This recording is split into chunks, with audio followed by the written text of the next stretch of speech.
नमस्कार, मैं आकाश चौहान। आप देख रहे हैं ताज़ा न्यूज़ 99 यूपी। दोस्तों, आज आपके समक्ष राजू तलवार जी और डीएमएस-4 के राष्ट्रीय अध्यक्ष एच.के. वर्मा जी हैं। और बड़ी सौभाग्य की बात है कि आज दो दिग्गज लीडर एक जगह उपस्थित हुए हैं। और क्यों हुए हैं, कुछ न कुछ तो बातें होंगी। और राजू तलवार जी घोसी से शायद चुनाव लड़ रहे हैं, तो आइए डायरेक्ट इनसे मिल के बात करेंगे। ताज़ा न्यूज़ में स्वागत है सर आपका। बहुत बहुत धन्यवाद। अच्छा सर, घोसी से चुनाव लड़े हैं या आजमगढ़ से? घोसी से। अच्छा, क्या लगा घोसी में आपको ऐसा? आजमगढ़ से पर्चा खारिज हो जाने के कारण मुझे यहाँ आना पड़ा। अच्छा लग रहा है, मज़ा आ रहा है। मज़ा आ रहा है। और ऐसे लोग से मुलाकात हो रही है, बहुत शेर मिलने में मज़ा आ रहा है। मतलब अच्छा क्या लगता है, शेर है ये? एकदम शेर हैं? एकदम शेर है। बड़े भैया को बहुत बहुत धन्यवाद मेरा कि राजू तलवार जैसे भैया से हमारा मुलाकात हो गया। और हम नसीब के बहुत अच्छे हैं कि राजू तलवार भैया घोसी से लोकसभा चुनाव लड़ रहे हैं और आकर के पहले हमसे मिलने बहुत हमको अच्छा लगा। बड़े भाई हैं हमारे, और इनके जैसा कर्मठ और इनके जैसा विश्वसनीय और इनके जैसा ईमानदार प्रत्याशी मऊ में घोसी लोकसभा से कोई नहीं है। ये हमको सबसे बड़ी चीज़ खुशी है। अरे सर, क्या बात कर रहे हैं? अभी तो बहुत ईमानदार लीडर पड़े हैं। देखिए जैसे ये आपका क्या नाम है, ये चौहान जी हैं, बालकृष्ण चौहान जी हैं, अरविंद जी हैं, पवन चौहान जी हैं, बहुत सारे लोग हैं। क्या लगता है, ये ईमानदार नहीं है? पत्रकार महोदय, मैं आपसे एक बात मैं पूछना चाहता हूँ। जी बताइए। बालकृष्ण चौहान बसपा से जब प्रत्याशी थे, उसके बाद कितने बार आए हैं जनता में, ये हमको बता दीजिए। अरविंद राजभर की बात जो है, अरविंद राजभर के पिताजी, उनको देख लीजिए, मेढक जैसे कूदते रह रहे हैं। और रह गई चीज़, यहाँ की जितने भी प्रत्याशी हैं सभी लोगों की पहले बैक हिस्ट्री जांच लीजिए। और हमारे बड़े भाई साहब राजू तलवार जी जो हैं, इनकी हिस्ट्री जांच लीजिए और इनकी ईमानदारी जांच लीजिए।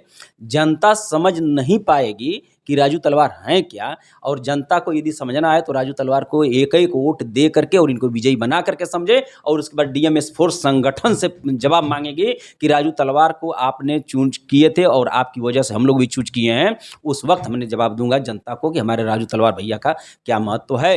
एक्चुअली मैं बता रहा हूँ कि राजू तलवार से हमारा कोई संबंध नहीं है। राजू तलवार से यदि संबंध है तो ईमानदारी का संबंध है, ये मैं बता दे रहा हूँ सर। क्या लगता है राजू तलवार जी, आज देखिए, जब तक इंसान असहाय होता है, कोई पद नहीं पाया होता, तो बहुत अच्छी सी बातें निकलती हैं सर। एक मिनट सर, बातें अच्छी अच्छी निकलती हैं, ये कर दूंगा वो कर दूंगा। कुछ दिन पहले 15 लाख का घोषणा किया गया था।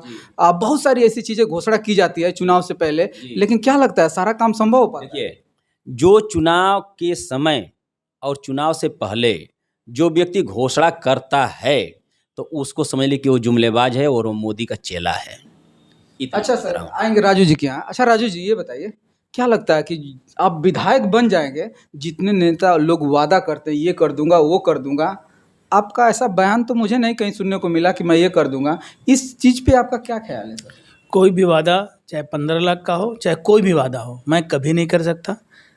बस मैं इतना वादा करता हूँ कि अगर आप लोग राजू तलवार को 500 शेर मिल गए तो इस धरती पर हम वो करेंगे जो आज तक कोई सोच नहीं पाएगा। मरे हुए समाज का जिंदा होना जरूरी है, और ये समाज जिंदा हो गया तो हर घर में भगत सिंह पैदा हो जाएगा, मजा आ जाएगा उसके बाद। लेकिन झूठा वादा नहीं कर सकते। जी जी सर, एक बात और हमें बताइए, जैसे नेता बहुत सारे हैं, चुनाव के पहले बहुत सारी घोषणाएं कर जाते हैं, और मुझे लगता है कि शायद चुनाव प्रसार में आप भी कहीं ना कहीं कुछ ना कुछ वादा करिए जाएंगे। लेकिन मेरा 6वां चुनाव है और ऐसा वादा मैं कभी नहीं कर सकता। मेरे बस में नहीं, मैं झूठ बोलना मेरी माँ ने मुझे नहीं सिखाया है। चुनाव आप क्यों लड़ रहे हैं, किस लिए लड़ रहे हैं सर? 500 मर्दों की तलाश जो हमको अपने बेटे की तरफ प्यार कर सकें। 500 शेर जो हमको 100 रुपये महीना दे सकें। अगर वो 100 रुपये महीना नहीं दे सकते तो 10-10 रुपये अपने दोस्तों से दिलवा दें। इस तरह 500 गुणे 100, हमारी मजदूरी 50 हज़ार नहीं मिलेगी तो हम काम नहीं करेंगे। फ्री में कोई काम नहीं होता। इस देश के अधिकारी को, सांसद विधायक को बहुत पैसा मिलता है। बताइए वो देश के लिए ऐसा क्या काम करते हैं कि आने वाली पीढ़ियाँ उन पर गर्व करेंगी? जरा कोई बता दे मुझे। क्या लगता है राजू तलवार जब सत्ता में आ जाएंगे, जिस तरीके से वर्क हो रहा है, काम हो रहा है, लोग कहते हैं ना कि मैं नेता बन जाऊंगा या कुछ भी पद, जैसे विधायक बन जाऊंगा, प्रधानमंत्री बन जाऊंगा, तमाम तरह जो भी पद है बन जाऊंगा तो समाज का सेवा करूंगा, बहुत अच्छी तरीके से करूंगा। क्या लगता है आप करेंगे कि सिर्फ मर्दों को खोजेंगे? कोई भी समाज सेवा नहीं करता है। इस देश को की जनता को पता ही नहीं है उसकी सबसे बड़ी ज़रूरत क्या है। आखिर आपको तो पता होगी। इसीलिए तो हम इतने चौड़े से खड़े होते हैं। पता है तो बताइए ना। बताने से मेरे कोई समझ में नहीं आने वाला है। बताने समझ में आता है तो 15 लाख क्यों नहीं जाके मांग लेते लोग? जाके मांग लें। हाँ। अरे तो कुछ देखिए, आप समाज पे बात कर रहे हैं, समाज को उठाने, समाज को अच्छे दहलीज पे पहुंचाने का प्रयास हमने कर रहा है, तो कर रहे हैं तो कम से कम समाज को कुछ संदेश देंगे तभी तो देखिए, समाज सुधरेगा। मैं भगवान कहता हूँ सबको। हम्म। अगर मैं भगवान कह रहा हूँ इसका मतलब आप सर्वशक्तिमान है, ताकतवर है, और भगवान को हमें समझाने की जरूरत पड़ेगी। ये संभव है, भगवान को खुद समझना होगा। ये तो जैसे आप लोग बोलते हैं अपनी भाषा में जुमलेबाज वाली जो मैटर आ जाता है, तो ये सब जुमलेबाजी है सर, क्योंकि हर नेता यही कहता है आप लोग तो भगवान हैं, हमारे पिता तुल्य हैं, आप जो चाह देंगे वही होगा। क्या लगता है उनके चाहने से तो जरूर हो जाता है? तो ये तो नेताओं का होता है, उन लोगों का कभी कुछ होता है? मैं तो नेता नहीं हूँ, मैं तो नेता हूँ ही नहीं, और मैं चुनाव इसलिए थोड़े लड़ता हूँ कि मैं जीतूंगा, विधायक बनूंगा। मैं जानता हूँ मुझको जनता वोट नहीं देगी, मेरा मकसद कुछ और है। क्या मकसद है सर? दुनिया का सबसे खतरनाक और ताकतवर बम बनाने के लिए इतनी मेहनत हम करते हैं। दुनिया का सबसे खतरनाक और ताकतवर बम 99% बन चुका है, और जिस दिन वो पूरा बन गया तो फिर भारत हिला दूंगा अकेले। भारत को हिलाने की तैयारी है कि उड़ाने की तैयारी है? हिलना और उड़ना लगभग एक ही चीज़ है। अगर हिल गया तो समझ लीजिए उड़ जाएगा, लोगों को बहुत मज़ा आएगा। मतलब भारत को उड़ाना चाहते हैं? फिर उसके बाद कोई मोदी मिला है मायावती विश्वास नहीं करेगा, सब हमको प्यार करेंगे। ऐसे संगठन राजीव तलवार को, DMS4 जैसे संगठन राजीव तलवार को अगर प्यार करें तो इतिहास बन जाएगा। क्या कहना चाहेंगे? देखिए सर, मैं बता दे रहा हूँ कि राजू तलवार भैया का जो बयान है, वो बयान का मकसद आपको शायद पता हो या न पता हो। इस बयान को एक हमारे कबीरदास जी, उनकी हमेशा भी उल्टी बाड़ी चलती थी। तो उनका कहना ये था कि बरसे कम्बल भीगे पानी। तो वही हमारे तलवार साहब जी का भी उद्देश्य है। बट हमारे तलवार साहब भी जितने बार भी गिरफ्तार हुए होंगे, सच्चे ईमानदार काम के लिए गिरफ्तार हुए। जैसे सेम केजरीवाल साहब ने गिरफ्तार हुए, और सेम केजरीवाल साहब को देखे जब मैं तलवार साहब को देखा ना, जब हमारे पास आए तो अटंडम मेरा दिमाग ये खुल गया कि अरे कहाँ से केजरीवाल जी मऊ में कैसे आए? केजरीवाल साहब और इस भेष में और ऐसे इतने जल्दी कैसे आ गए? सेम उबरू देखते हुए भी मैंने सोच लिया। इस वजह से मैं आपसे रिक्वेस्ट ये करूँगा कि भैया की बात को मैं बहुत दिनों से सुनता था, भैया का स्पीच भी बहुत सुना हूँ, भैया का काम भी मैं बहुत सुना हूँ, लेकिन भैया जितने भी गिरफ्तार हुए हैं जनता की बात को लेकर के और जनता की सच्चाई को पहुँचाते हुए भी और जनता का वर्क देखते हुए भी, और इनकी बात में वाणी में दम है और इनके में भी दम है, इसलिए ये कह रहे हैं बम बनाना और बम से हिला देना। बम से हिला देने का मकसद ये है कि इनकी ईमानदारी और जो पार्टी जितनी पार्टियां हैं जुमलेबाज में हमारे भारत को जुमलेबाजी में फंसाया है, मूर्ख बनाया है, चुतिया बनाया है, उस जगह पर इनकी ईमानदारी है कि जनता जब इनकी ईमानदारी को समझ जाएगा सभी पार्टियां को हिला देंगी। भैया कहने का तात्पर्य ये है। कहने का तात्पर्य यही है कि मतलब ईमानदारी की वजह से जेल जाना हुआ इनको बार बार। क्या कहेंगे सर, ईमानदारी की वजह से या कोई ऐसा उदंडता आप करते हैं तब आप जाते हैं? मुझे नहीं लगता, मैं तो आज तक नहीं जान पाया हूँ कि मैं ऐसे कौन सी हरकत करता हूँ, कौन सा अपराध करता हूँ कि मुझे जेल भेजा जाता है। आज तक नहीं समझ पाया। क्या लगता है बिना गलती का ये जो सरकार है आपको जेल में डाल देगी? कभी आ जाऊँगा, आइए जरूर पता करिए और मुझे बताइए कि मेरी क्या गलती है। आखिर गलती तो आप करते हैं, आप गिरफ्तार होते हैं तो आपको पता होना ये चाहिए। बताइए कि सच बोलना क्या पाप है, अपराध है? बिल्कुल नहीं है सर। तब सिर्फ सच बोलने के लिए आप गिरफ्तार होते हैं, अनगिनत बार आप जेल जाते हैं। आप बताइए, मैंने हत्या किया नहीं, किसी को झपड़ मारा नहीं, तो फिर कौन सी मेरी गलती है भाई? आपको क्या लगता है जो आपने हथियार बनाया है गाली देना, ये अच्छा है क्या? तो गाली का प्रमाण देना चाहिए ना, कि वो रिकॉर्डिंग बिना उसके कैसे भेज देंगे कि रिकॉर्डिंग दिखा दे मुझे? नहीं, कई वीडियो में मैं देखा हूँ कहीं डीएम को कहीं किसी को गाली दे देते हैं। अगर उस तरह से देखा जाए तो नेता भी तो हेट स्पीच देते हैं, वो क्यों नहीं जेल जाते हैं? तो गाली नहीं देते हैं सर। अरे यार, नफरत फैलाना पाप नहीं है।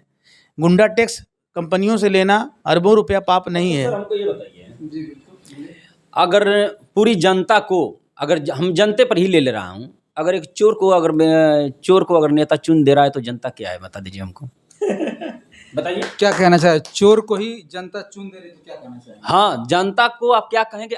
मैं आपसे पूछ रहा हूँ पत्रकार महोदय, यदि एक चोर, घटिया, बेईमान, डकैत, छिनार, बलात्कारी व्यक्ति को आप नेता चुन दे रहे हैं, एमपी बना दे रहे हैं, लवंडा लफाड़ी को एमपी बना दे रहे हैं, तो आपका क्या उद्देश्य है आप बता दिए, और जनता का क्या उद्देश्य हमको बता दीजिए। और पढ़े लिखे व्यक्ति को आप नेता नहीं चुन पा रहे हैं। हमारा कितने कितने पढ़े लिखे व्यक्ति नेता नहीं है, और कितने चोर, बेईमान, घटिया, कुपात्र, बेवकूफ आदमी को नेता चुन देती है जनता। इसका मतलब कि जनता कहीं ना कहीं बेवकूफ है। जवाब दीजिए पत्रकार महोदय। सदियों से तो जो कह रहे हैं आप, सदियों की बात छोड़ दीजिए, सुनिए हमारी बात सुनिए, हमारी बात सुनिए, हमारी बात सुनिए ना, बोलिए। सदियों की बात को छोड़ दीजिए, सदियों से क्या होता चला आ रहा है उस बात को छोड़ दीजिए। सदियों आपके सवाल का मैं जवाब दे रहा हूँ। देखिए, हाँ बताइए सदियों से ही मैं बात कर रहा हूँ, सदियों से जी जो भी लीडर है, जी। चूतिया जनता कोई समझती है कि जनता बिल्कुल चूतिया है। अब इस चीज को सुनिए, नहीं, जिस तरीके से आप बात कर रहे हैं, मतलब जनता चूतिया है, पागल है, जनता को चुतिया नहीं बना। जो सबको वोट दे के सदन में भेजती है, विधायक बनाती है, डीएम एसपी सब कुछ, ये पब्लिक। बात सुन लीजिए मैं क्या कह रहा हूँ। हम ये कह रहे हैं कि हम जनता को चुतिया तो बना नहीं रहा हूँ, बट इतना मैं ये कह रहा हूँ, जनता से मैं जवाब मांग रहा हूँ, जनता से मैं पूछ रहा हूँ, पत्रकार महोदय आपसे भी मैं पूछ रहा हूँ कि यदि चोर, बेईमान, घटिया, जुमलेबाज को, जैसे लंबी लंबी बात फेंकने वाले व्यक्ति को आपने वोट दे करके उसको एमपी एमएलए बना दे रहे हैं, इस बार 5 साल गायब नहीं रहे, उस जनता से मैं जवाब मांग रहा हूं कि 5 साल उसका जवाब क्यों नहीं मांग रहे हैं, और आ रहा है तो क्यों नहीं उससे पूछ रहे हैं। जनता से मैं पूछ रहा हूं। आपको कभी ऐसा नहीं लगा कि जनता को हमेशा गुमराह करके जो भी नेता आते हैं सब गुमराह करते हैं और अपनी भावनाओं में बहाते हैं उसको, तो लोग बहक के आ जाते हैं? जी, तो हम बता दे रहे हैं, ऐसे ही कि इस तरह का जो बात आप पूछ रहे हैं, इसका ही जवाब हमारे माननीय तलवार साहब ने दिए हैं। तलवार साहब जेल चले गए हैं, तलवार साहब गिरफ्तार भी हो गए हैं। इसलिए मैं जनता से पूछ रहा हूं कि क्या आपको चोर, बेईमान, घटिया, डकैत, बलात्कारी ही एमपी एमएलए मिलते हैं उनको चुनने के लिए? किसी के माथे पे लिखा है सर कि ये चोर है कि बलात्कारी है? बिल्कुल है। क्या लगता है, मैं एक मिनट, क्या लगता है राजू जी को अगर विधायक बना दिया जाए तो क्या लगता है ये गलती नहीं करेंगे? राजू जी को, अगर राजू तलवार को अगर विधायक एमपी बना दे रहे हैं, तो आप, ये कोई जरूरी नहीं है कि राजू तलवार को विधायक और एमपी बनवा रहे हैं तो राजू तलवार वैसे हों। मतलब पढ़े लिखे व्यक्ति को आप चुनेंगे तो पढ़े लिखे व्यक्ति अपना सम्मान अच्छा, रखेगा। केजरीवाल जी पढ़े लिखे नहीं थे? केजरीवाल भी पढ़े लिखे थे, तो केजरीवाल जी क्या चोर, बेईमान, घटिया है क्या? किसी न किसी रीजन से वो तो जेल में गए। अरे किसी न किसी रीजन से गए, ईडी जांच करा देंगे, किसी की जुमलेबाजी आप नहीं करेंगे, किसी की चपलूसी नहीं बतियाएंगे तो कोई भी जेल जा सकता है। इस सरकार का तो मेन फंडामेंटल है ये। मतलब सरकार को आप कलंकित कर रहे हैं कहीं से? सरकार को कलंकित क्या कर रहा हूँ, सरकार के एकदम मैं स्पष्ट कर रहा हूँ कि अगर सरकार के खिलाफ अगर बोलेंगे तो आपको भी जेल हो जाएगा। मतलब इस भारतवर्ष में सरकार के खिलाफ कोई बोलेगा तो जेल चला जाएगा? जेल चला जाएगा का जेल जा रहा है, उनकी ईडी जांच हो रही है, उनको फंसाया जा रहा है, उनको जेल में डाला जा रहा है, उन पर मुकदमा लादा जा रहा है। ये सरकार की नीति है। क्या इनकी बातों से आप संतुष्ट हैं सर? ये बताइए कि अगर केजरीवाल गलत हैं तो भाजपा भी तो गलत है, और भी पार्टियां इतना हम 100 रुपया मांगते हैं, लोग हमको नहीं देते हैं। करोड़ रुपया चंदा कैसे कोई दे रहा है और किसी अधिकारी को नहीं दिख रहा है? 100 रुपया मांगता हूं तो रंगदारी, कोई 1 लाख रुपए की चोरी करे तो गुंडा, बोलिए। और ये लोग क्या कर रहे हैं? सारी पार्टियां, सबको जेल में होना चाहिए। अधिकारी कर क्या रहे हैं? ये इतना पैसा कहां से आ रहा है इन लोगों के पास? देखिए सुनिए सर, एक चीज मैं बता रहा हूँ आपसे, एक चीज मैं पत्रकार महोदय आपसे बता रहा हूँ। इंडिया गठबंधन है, भाजपा गठबंधन है, ये दोनों गठबंधन है ना, ये सभी गठबंधन में चोर, घटिया, बेईमान सभी लोग जुड़े हुए हैं। ये लोग जब भी चाहते हैं तो अपना सच्चाई फंडामेंटल जनता के प्रति वर्क नहीं करते हैं, न करेंगे।